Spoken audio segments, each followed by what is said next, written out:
as Turkey deployed more armor to its southern border, the 5-day ceasefire the U.S. brokered to stop Turkey's assault on the Kurds of Syria seems increasingly fragile.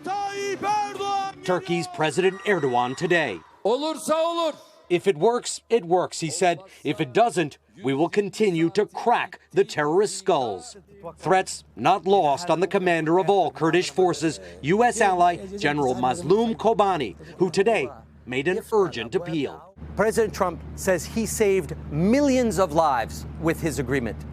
Do you agree with that? This agreement will lead to the killing of millions of Kurds and the expulsion of millions of Kurds from their land, he said. It will be the biggest ethnic cleansing operation in the 21st century, and it's happening right in front of the American Army's eyes. Hundreds of U.S. troops who fought with these same Kurds against ISIS are still in Syria, but President Trump ordered them to pack and leave and not intervene.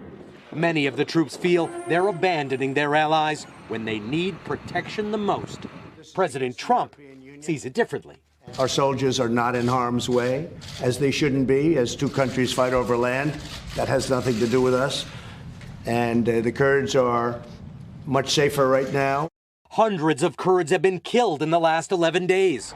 Around 250,000 have been forced to flee their homes by Turkish forces and radical Islamic militias they control. The U.S. military and the U.S. government is watching what is happening now.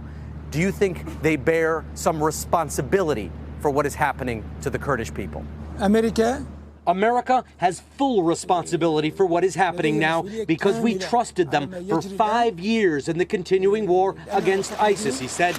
But now there is ethnic cleansing. If they wanted, they would stop it. Serious accusations from a U.S. ally who fears his people, 2 million Kurds, have no safe future. Richard Engel, NBC News, Northern Syria. Hey, NBC News fans, thanks for checking out our YouTube channel. Subscribe by clicking on that button down here and click on any of the videos over here to watch the latest interviews, show highlights, and digital exclusives. Thanks for watching.